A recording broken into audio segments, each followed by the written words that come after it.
Mesdames et messieurs, bonjour, bienvenue dans votre journal de 15 heures. Voici les titres de cet après-midi.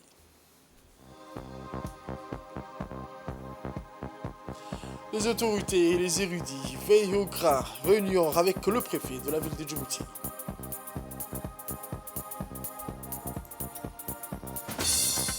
Au nouvel mondial, le ramadan à Gaza, entre souffrance et l'espoir d'une trêve. C'était les titres, mesdames et messieurs, les détails de ce journal. Je vous les disais dans les titres, c'est dans le cadre de l'exécution des dispositions relatives à la réglementation en vigueur et concernant les conduites à tenir pendant le mois béni du Ramadan. Le préfet de la ville de Djibouti, M. Abdi Sikir Kayad, a tenu une réunion sur le respect des bonnes conduites durant cette période sacrée. On prépare à cette réunion les 6 sous-préfets des arrondissements, les éminents ulémas, le commandant de brigade de mœurs et des stupéfiants, le chef des services de la police des différents arrondissements et les chefs de quartier. Une réunion cruciale pour sensibiliser la population pour le mois béni du Ramadan. Les éminents ulémas ont pris la parole avec passion et conviction, soulignant l'importance de respecter les bonnes conduites durant cette période sacrée. L'atmosphère empreinte de solennité a été renforcée par la présence des forces de l'ordre, symbole de la collaboration étroite entre les autorités civiles et religieuses pour assurer un ramadan paisible et respectueux des valeurs traditionnelles. Les discours érudits religieux ont mis en lumière l'importance de la patience, de la générosité et de la compassion envers le moins fortuné. Ils ont également insisté sur la nécessité de maintenir l'ordre public et de respecter les lois en vigueur, en particulier en matière de bonne conduite. Le préfet a clôturé la réunion en exprimant sa gratitude envers tous les participants et en soulignant l'importance de cette coopération intercommunautaire pour préserver la paix et la cohésion sociale pendant le mois saint du Ramadan. Cette initiative témoigne de l'engagement ferme des autorités locales à promouvoir l'harmonie sociale et religieuse à Djibouti tout en préservant les valeurs et les traditions qui font la richesse de cette nation. Ce matin, au stade de Hassan Goulet d'Aptidon, a abrité une cérémonie des remises des équipements sportifs aux différentes associations sportives et organisatrices du tournoi de Ramadan. Une initiative entre dans le cadre de l'organisation des tournois de Ramadan organisés annuellement pour les associations des quartiers sous l'égide du secrétariat d'État chargé des sports. L'événement a vu la participation de plusieurs personnalités, notamment le secrétaire d'État chargé des sports, son Excellence M. Hassan Mohamed Kamel, la secrétaire générale du secrétariat d'État chargé des sports, Mme Khadija Ibrahim, le directeur général de l'ANPS, M. Mohamed Farah, le directeur de sport, M. Abshir, la directrice du stade Goulet, Mme Khoureisha, ainsi que le président des associations sportives bénéficiaires. Profitant de cette opportunité, le secrétaire d'État chargé des sports a adressé ses encouragements aux participants, soulignant l'importance de leur mission tout en les exhortant à faire un bon usage des équipements qui leur ont été confiés. Il convient de rappeler que le mois sacré du Ramadan offre aux jeunes Djiboutiens l'occasion d'organiser des tournois sportifs à travers la capitale et les régions avoisinantes. Cette compétition qui attire un public nombreux des 17h jusqu'à la rupture du jeûne se déroule chaque jour de ce mois béni, créant ainsi un engouement palpable pour le sport et surtout le football.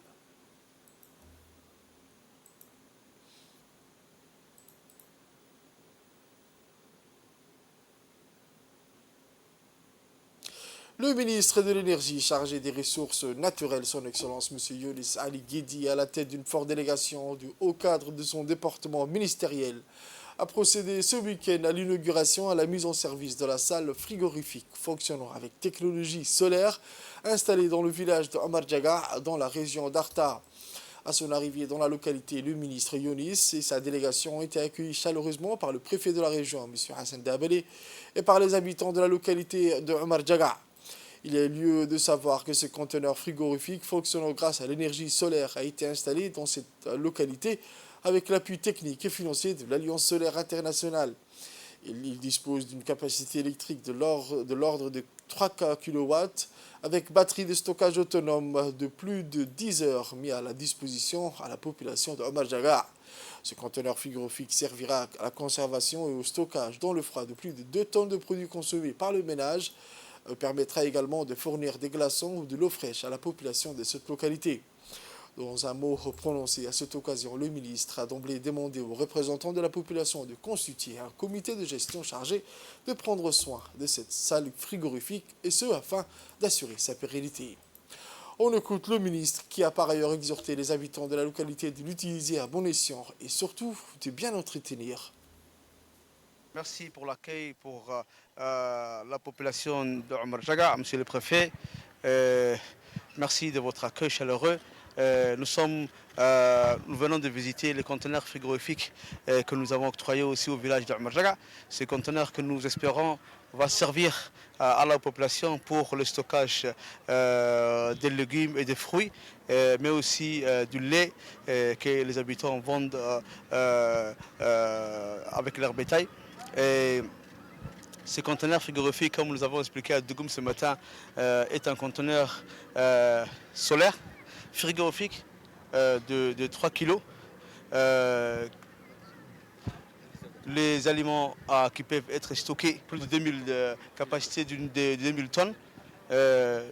Donc nous espérons que le village de Omar Jaga et ses habitants vont profiter de ces conteneurs frigorifiques, vont les garder comme il faut, vont l'utiliser pour leur développement, pour leurs besoins. Et nous allons bien sûr les assister pour la maintenance, la technicité pour le maintenir et la pérennité de ces conteneurs. Nous demandons, monsieur le préfet, à ce que ces conteneurs soient gérés par un comité du village pour qu'ils soient gardés comme il faut. Et nous vous donnons la responsabilité avec le comité du village et nous allons effectuer la maintenance régulièrement, périodiquement avec mes équipes du ministère. C'est les 2 premiers conteneurs que nous venons de livrer au pays. Nous allons avoir d'autres conteneurs qui vont arriver frigorifiques que nous allons développer et mettre dans les autres villages. Pour achever sa tournée dans la localité que compose la région de Tadjoura, le ministre Younes Ali Guedi et sa délégation ont visité la station électrique solaire de recharge de Kalaf. Il s'agit en effet d'un projet pilote mis en place dans ce village avec l'appui technique et financier de l'USAID. Il consiste en l'offre d'un kit individuel comprenant une lampe, une prise électrique ainsi que des bornes. Par ailleurs, dans le cadre de ce projet, 2 vélos électriques seront mis à la disposition de la population locale dans ses déplacements au quotidien de Kalaf à Tadjoura et inversement. Après la visite de la station électrique solaire de recharge, le ministre Younes Ali Guedi a demandé aux populations de prendre soin de cette station. Le ministre a exhorté les gestionnaires du projet de procéder au déploiement de ce type d'infrastructure sur toute l'étendue du territoire national et plus particulièrement dans les zones les plus éloignées du réseau de distribution électrique national au profit des populations rurales.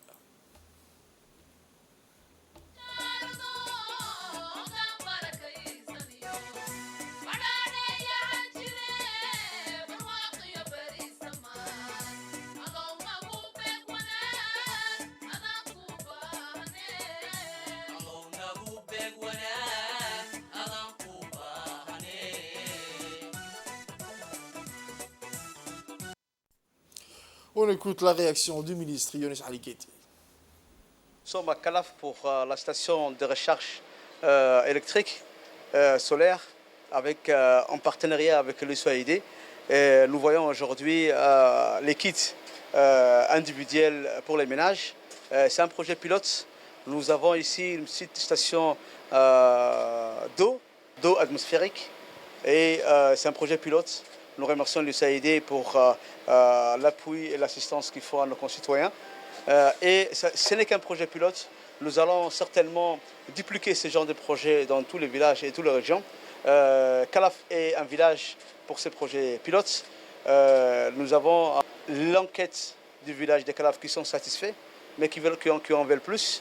Et certainement, nous allons donner plus de kits, travailler avec le comité du village, la préfecture et le conseil régional pour pouvoir développer ces conteneurs et ces stations de recharge à ce que tous les villages puissent l'utiliser. Nous avons, comme vous l'avez vu aussi, des motos électriques dans ce projet qui vont servir aussi à l'utilisation des moyens commerciaux Kalaf à Tadjoura, qui sera mis à disposition pour nos concitoyens du village de Kalaf.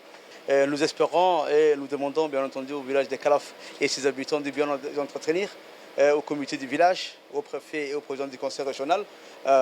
Ceci dit, ce n'est qu'un projet pilote. Nous allons dupliquer prochainement. Nous allons augmenter la capacité d'installation du village des Calaf avec le SAID.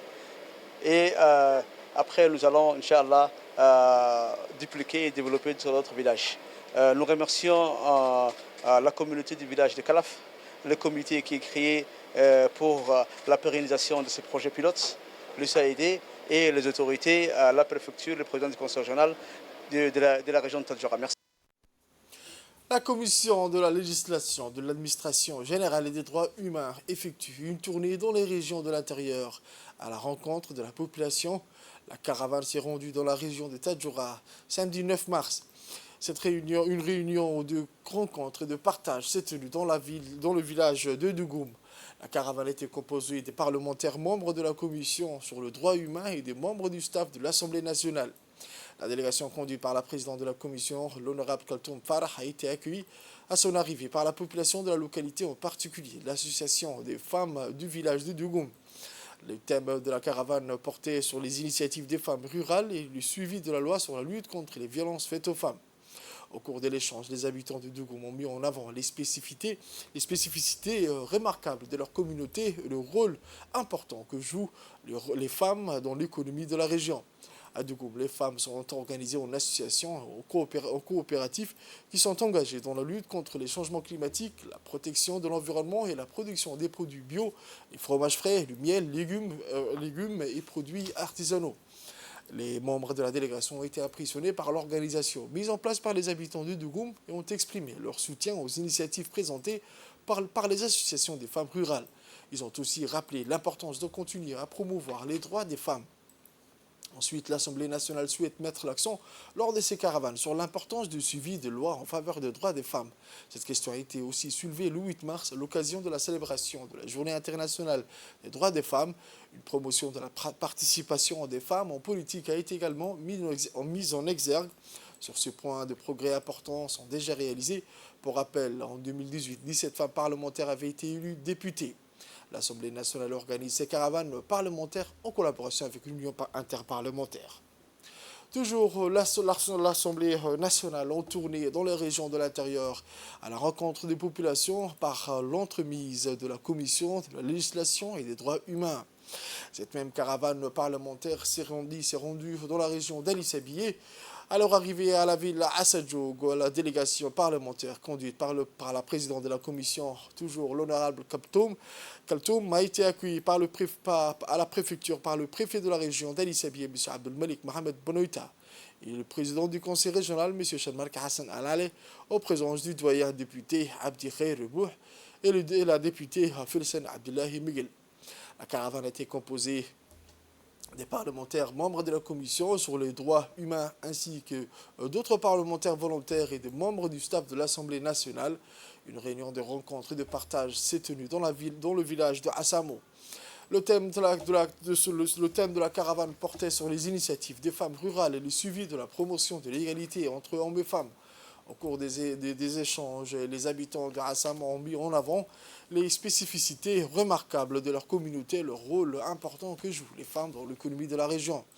À Assam, les femmes sont organisées en associations et en coopératives qui sont engagées dans la lutte contre le changement climatique. Les membres de la délégation ont été impressionnés par l'organisation mise en place par les habitants de Assam et ont exprimé leur soutien aux initiatives présentées par les associations des femmes rurales. Ils ont aussi rappelé l'importance de continuer à promouvoir les droits des femmes. Lors de cette caravane, l'Assemblée nationale a souhaité mettre l'accent sur l'importance du suivi des lois en faveur des droits des femmes. Cette question a été soulevée le 8 mars à l'occasion de la célébration de la Journée internationale des droits de la femme. Autre nouvelle de ce journal, coïncidant avec le début du mois béni du Ramadan, le mois du don et de la charité, la fondation Douane Zakat, affiliée au ministère des Affaires musulmanes et des biens Waqf, a lancé officiellement la distribution de recettes de la Zakat pour l'année 2023 et les 3e, 4e tranches de parrainage pour les orphelins au niveau des régions de l'intérieur. À cet égard, une délégation de haut niveau de Douane Zakat, dirigée par le directeur général, M. Suleiman Hussein, s'est rendue hier dans la ville de l'unité d'Ikil, où il a distribué les produits de la Zakat à 102 familles de 50 000 francs par famille, ainsi que la cotisation des orphelins à 84 orphelins de 30 000 francs djiboutiens pour chaque orphelin. Le processus de distribution a été supervisé par le directeur général de Douane et Zakat et le préfet de la région, M. Hassan Abdi Roble, en présence du vice-président du conseil régional d'Idikil, M. Ibrahim Gouro. Le montant total distribué s'est élevé à 7 620 000 francs djibout. L'événement a été marqué par une série de discours prononcés, notamment du directeur général de Douane et Zakat, du préfet de la région et du vice-président du conseil régional, où ils ont tous souligné l'importance du rôle majeur joué par cette institution. Cette démarche s'inscrit dans le cadre des programmes et projets caritatifs menés par le Douane et Zakat dans le but de contribuer à l'amélioration des conditions de vie des catégories simples de la société. Il convient de noter que depuis sa création par décret présidentiel en 2004, la fondation de la Douane et Zakat a joué un rôle vital dans la société et ses principales tâches sont de collecter les fonds de la Zakat, de les redistribuer aux pauvres et aux nécessiteux, en outre de mettre en œuvre le projet de parrainage d'orphelins et d'autres projets caritatifs. Le ministère des Affaires sociales et des Solidarités poursuit son engagement en faveur des ménages vulnérables pendant le mois béni du Ramadan. Comme chaque année, le ministère des Affaires sociales et des Solidarités annonce le lancement de la distribution de vivres à 5 000 ménages vulnérables des régions de l'intérieur, soit près de 30 000 individus dans le cadre du mois béni du Ramadan. Cette initiative, financée par le projet d'urgence de la protection sociale et de réponse aux crises alimentaires, vise à soutenir les populations les plus nécessiteuses. Dans le cadre de cette action, les équipes du ministère des Affaires sociales et des Solidarités ont procédé simultanément à l'acheminement des vivres vers les localités de 5 régions concernées. Une démarche qui témoigne de l'engagement et de la détermination du gouvernement à répondre efficacement aux besoins essentiels des citoyens, en particulier durant ce mois de solidarité et de partage qu'est le Ramadan. Ces distributions de vivres s'inscrivent dans la continuité de la politique sociale initiée par le président de la République, Al-Hajj Ismaël Omar Guelleh, qui accorde une priorité absolue à la solidarité nationale. En soutenant les ménages les plus vulnérables, le gouvernement réaffirme son engagement à promouvoir l'inclusion sociale et à garantir une sécurité alimentaire aux citoyens vulnérables en conformité avec les valeurs de solidarité et de partage que concrétise ce mois béni du Ramadan.